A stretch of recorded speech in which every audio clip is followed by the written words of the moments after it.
Senhor para a nossa meditação, dando continuidade. Primeira carta de Paulo aos Tessalonicenses. Abra a sua Bíblia.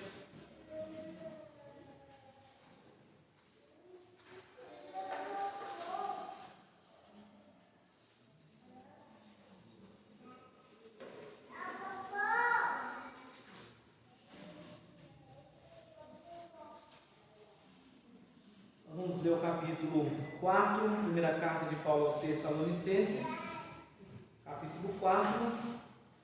Vamos meditar hoje os versos 13 a 18.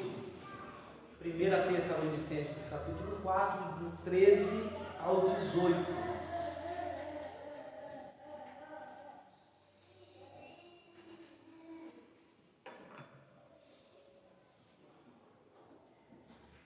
O tema da nossa mensagem é verdades que podem nos trazer esperança, verdades acerca do futuro que podem nos trazer esperança. Esse será o nosso tema, tá? Será o nosso tema, verdades que podem nos trazer esperança. Irmãos, quando nós só nos lembrarmos um pouco, quando nós começamos a exposição dessa carta, o tema maior, o tema principal da carta é as adversidades, elas não podem destruir a nossa fé. As adversidades não podem destruir a nossa fé. Paulo vai dizer lá no capítulo 1 que o cristão, portanto, ele louvava a Deus pela vida dos crentes lá de Tessalônica, porque os crentes de Tessalônica, eles tinham uma fé operosa, uma fé prática, uma fé que eles exerciam constantemente, não era uma teoria. E essa fé ela foi evidenciada pela forma como eles se relacionavam e enfrentavam as tribulações do dia a dia.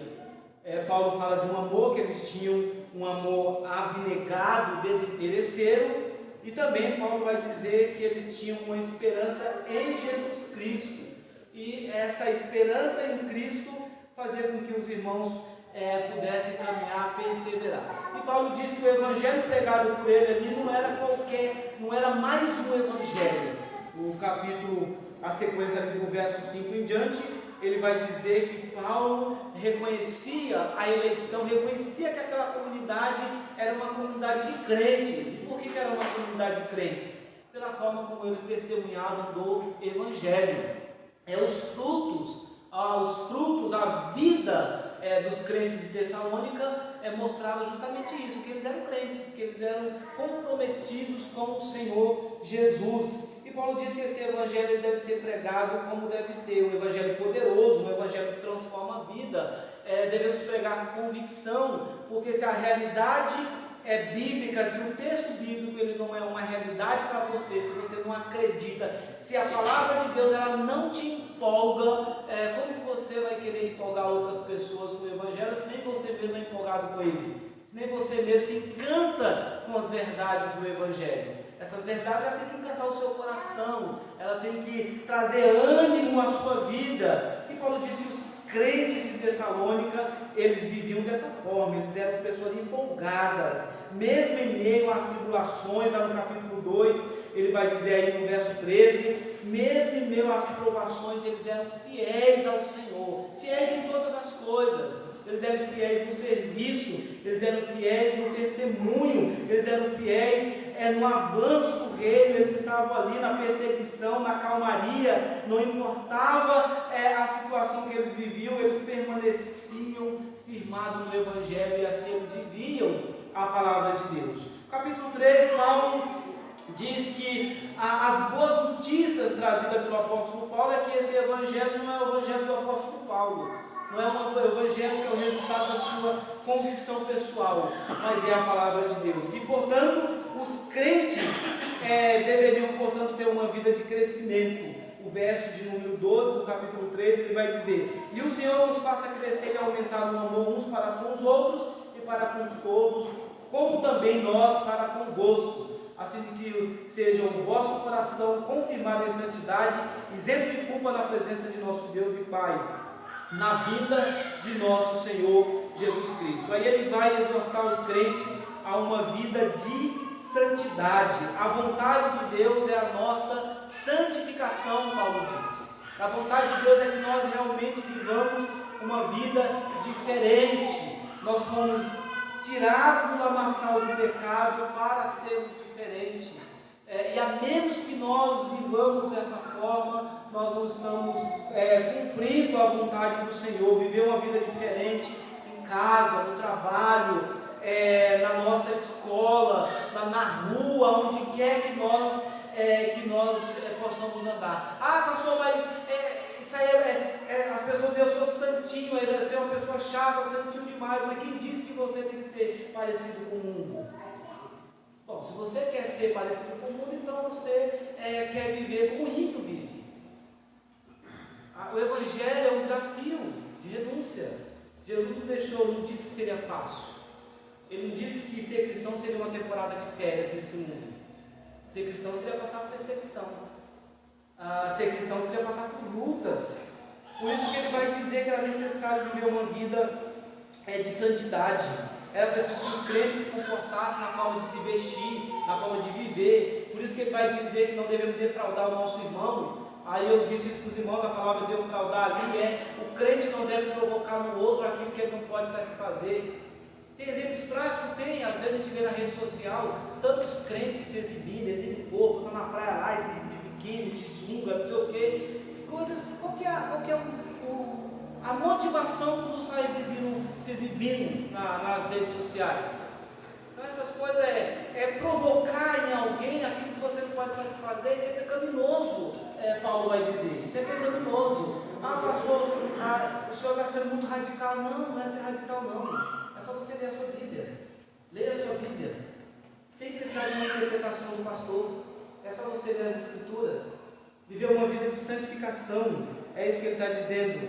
E progredir cada vez mais. Paulo diz, progrida, cresça, avance cada vez mais no Evangelho. E aí, irmãos, nós chegamos na parte final do capítulo 3, do capítulo 4, ele diz, não queremos, porém, irmãos, que sejais ignorantes com respeito aos que dormem, para não vos entristecerdes como os demais que não têm esperança.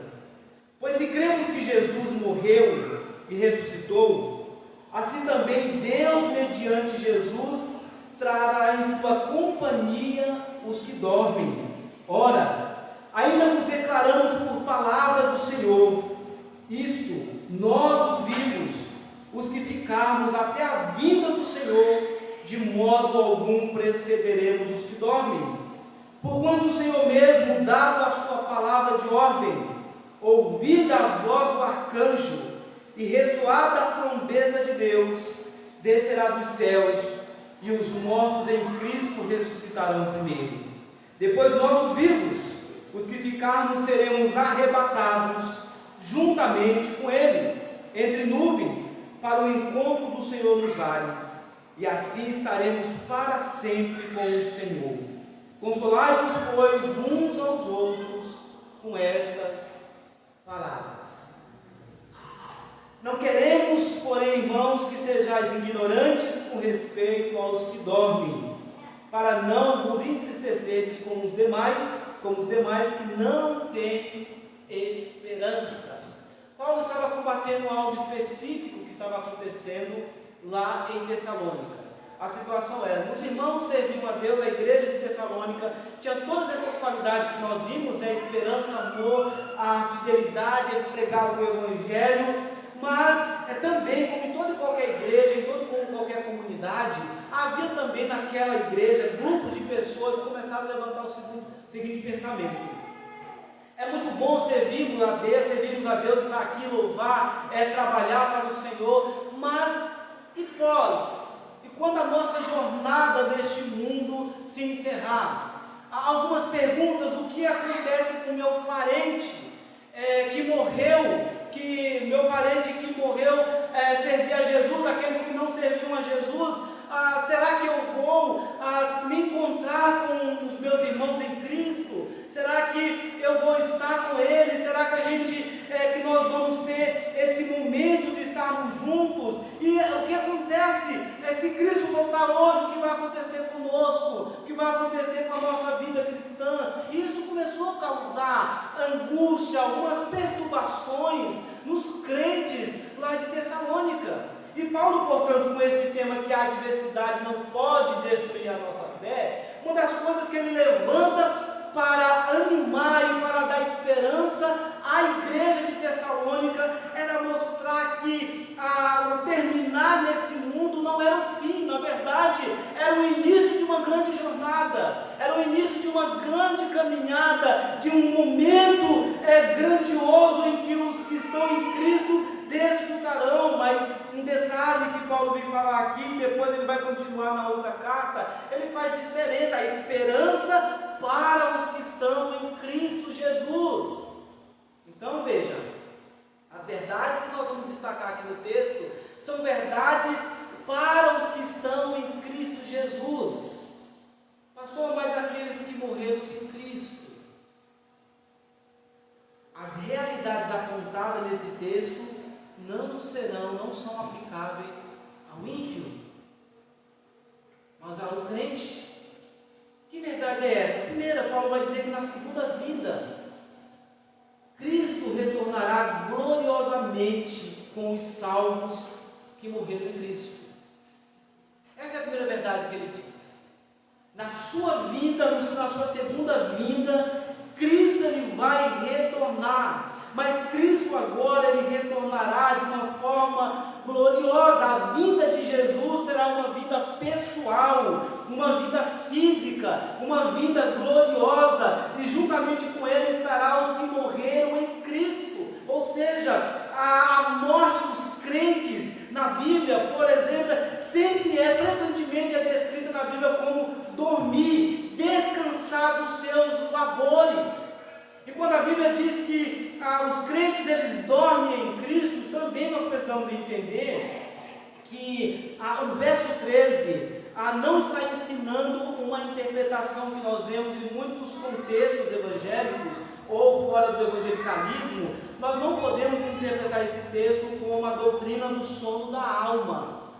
O que significa isso? Se vocês nunca ouviram, o que é essa doutrina?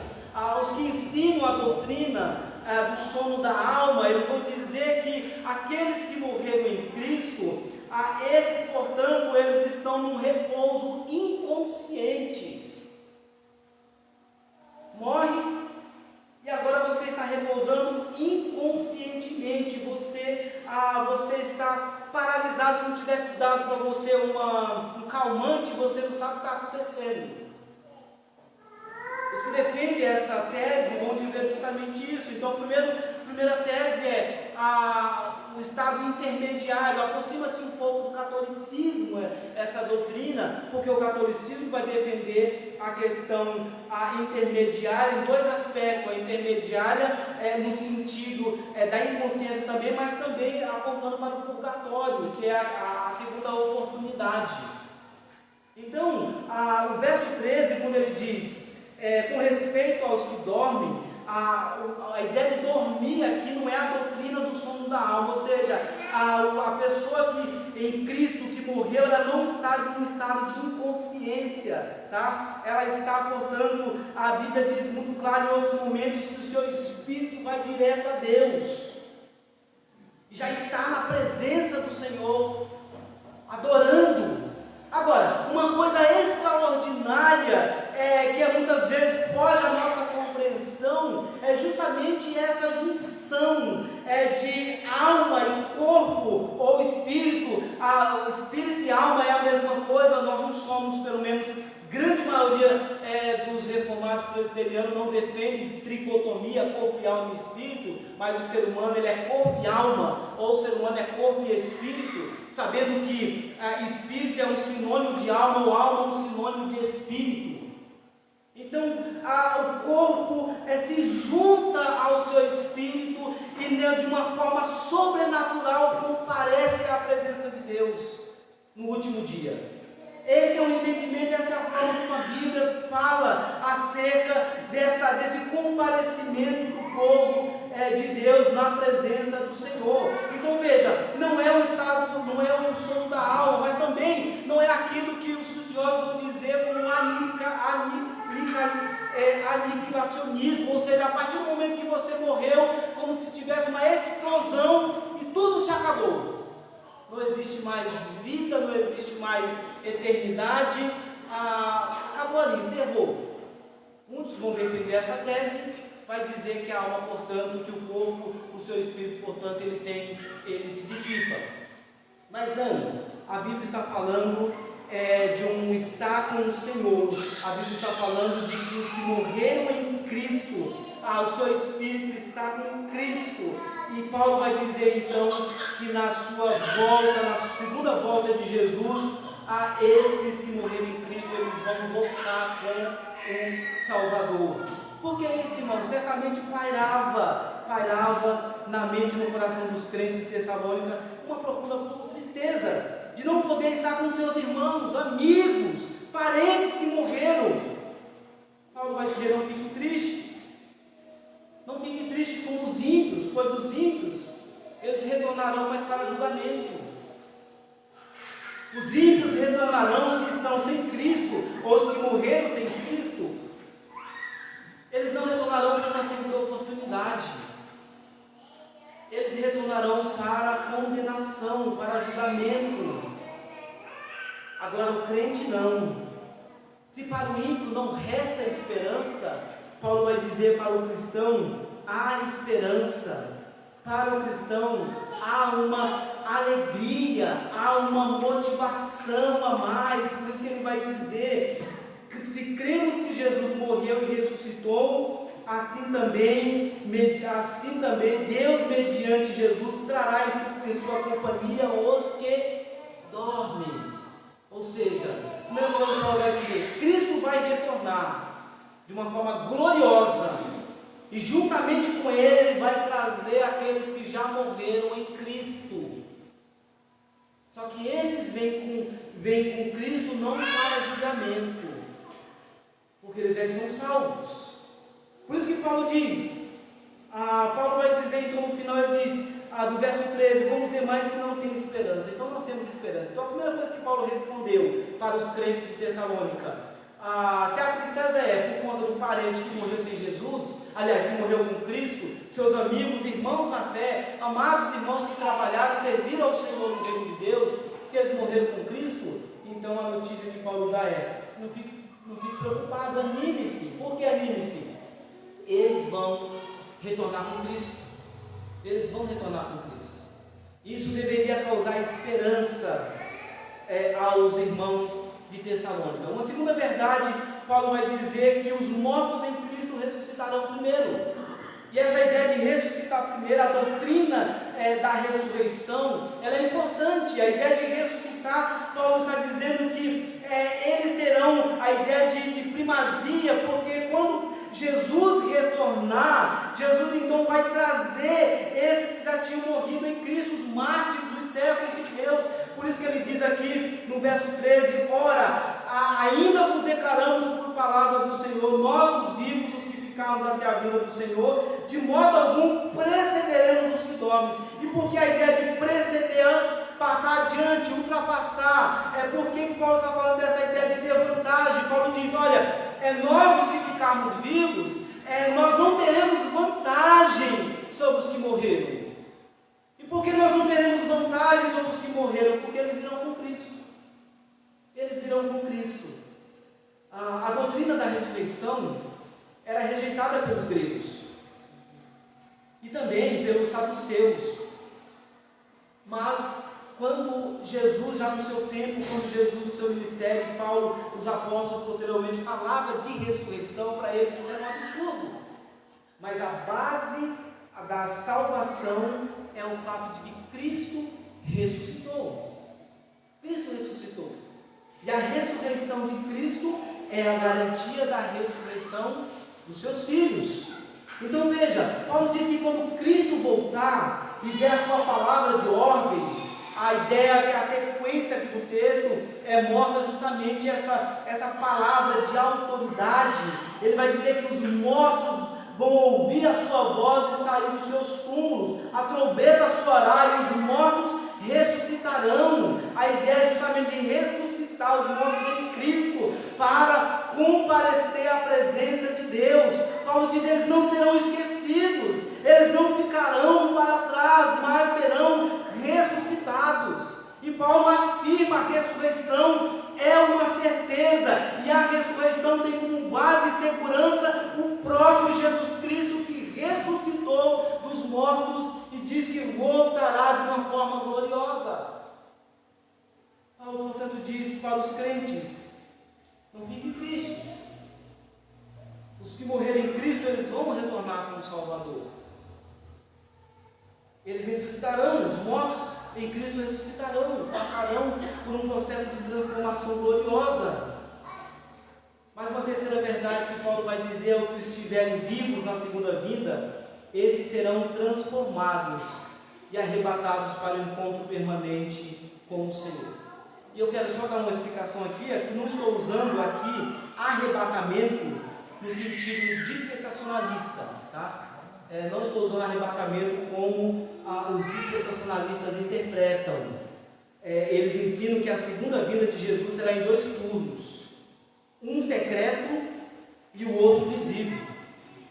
Porém, grande parte de nós reformados cremos que, ou grande parte dos reformados e presbiterianos cremos que a segunda vinda ela será única, visível, audível e gloriosa. Quando Cristo voltar, subiremos para nos encontrarmos com Ele nas nuvens, e assim estaremos para sempre com o Senhor. Então veja, os sobreviventes eles serão transformados. Eles serão transformados. E o autor bíblico usa aqui uma linguagem como se fosse uma cena dramática desse processo de ressurreição e restauração para dizer isso. Faz uso figurado dessa aparição majestosa. Mas o que ele quer dizer é: esses irmãos, eles se encontrarão com o Senhor. Então não haverá uma vinda, uma primeira vinda, depois uma segunda vinda. Tira os que estão em Cristo, eles ficam nos ares, aí vem a grande tribulação, depois eles voltam. Não, a Bíblia diz que os que estão em Cristo, eles vão passar pela tribulação, eles vão passar pelo sofrimento, eles vão passar pelas perseguições. Jesus vai dizer lá em Mateus: se possível, os eleitos serão enganados. Mas a oração condicional, se possível, é porque não é possível enganar os eleitos. Aqueles que são levados, que se afastam, que abandonam o Evangelho e não retornam mais, é porque nunca tiveram encontro com Jesus. Mas os que estão em Cristo, eles não podem ser enganados. E por que eles não podem ser enganados? Porque eles têm o Espírito. O Espírito que dá discernimento, o Espírito que dá sabedoria. Então veja, meus irmãos, o verbo encontrar era usado no contexto aqui das boas-vindas oficiais, concedidas a alguém importante. Os crentes se encontrarão com o Senhor para jamais se apartarem dele. Essa é a ideia do texto, quando ele vai frisar justamente isso. Depois nós, os vivos, os que ficarmos, seremos arrebatados juntamente com Ele entre as nuvens para o encontro do Senhor nos ares. E assim estaremos para sempre com o Senhor. Então veja, Paulo diz: esta notícia gloriosa, os que estiverem vivos na sua segunda vida serão transformados, estarão para sempre, permanentemente com o Salvador. Isso deveria causar esperança para os irmãos. Por isso que ele encerra dizendo: consolai-vos, pois, uns aos outros com esta palavra. Que palavra? Primeiro, a palavra de que aqueles que morreram em Cristo, eles retornarão com o Salvador. Que palavras? Que os que morreram em Cristo, eles vão ressuscitar. Eles vão ressuscitar para a salvação. Que palavra consoladora é essa? Que aqueles que estiverem aqui na vinda de Jesus, que não tiverem ido antes da vinda, esses serão transformados e estarão para sempre com o Senhor. Essa mensagem deveria causar esperança, deveria causar alegria aos crentes daquele período. adversidade, elas não podem destruir a nossa fé. Sabe por quê? Porque a nossa fé, assim como nossa alegria, ela não é uma fé, uma alegria circunstancial, mas sim nossa fé está no porvir. Nossa fé deveria, pelo menos, se a sua fé não está em Cristo, a Bíblia diz que se você crê apenas nas coisas deste mundo, você é o mais miserável de todos os homens. A nossa fé está em Cristo. A nossa alegria está no porvir. Este mundo é duro mesmo. O mundo jaz no maligno, a Bíblia diz. Por conta da nossa natureza pecaminosa, nós sofremos. O sofrimento do ímpio também o crente sofre. O crente tem enfermidade. O crente passa por tribulação. O crente morre. O crente, ele tem enfermidades graves. O crente, ele tem perseguição. O crente tem tudo isso. Não é diferente do ímpio. O ímpio e o crente, eles passam pelas mesmas dificuldades por causa da dureza do coração. O que deveria fazer diferença é a resposta que o crente dá à adversidade e a resposta que o ímpio dá à adversidade. O ímpio se desespera, lamenta, olha para o futuro como incerto, mas o crente não. O crente tem esperança. O crente não se desespera. O crente sabe qual que é a base da sua alegria. O crente, ele sabe quem recorrer. O crente, ele não olha para ele mesmo e diz: eu tenho uma força. Mas ele olha para si mesmo e diz: em mim não há força, mas a minha força está em Deus. Portanto, quando estamos em sofrimento, provações, o crente deveria entender que é Deus. É Deus. É Deus permitindo a provação? Sim. É Deus permitindo a tribulação? Sim. É Deus permitindo a enfermidade? Sim. É Deus permitindo. Não encare isso como se Deus não estivesse no controle. Não encare isso como se Deus perdeu o controle da história e da sua vida. Deus, ele permite tudo isso, mas com uma diferença. Qual? Deus, ele permite tudo isso para nos treinar, para nos ensinar, para nos fortalecer, para nos tornarmos, para nos fazermos mais crentes, mais dependentes, mais íntimos dele.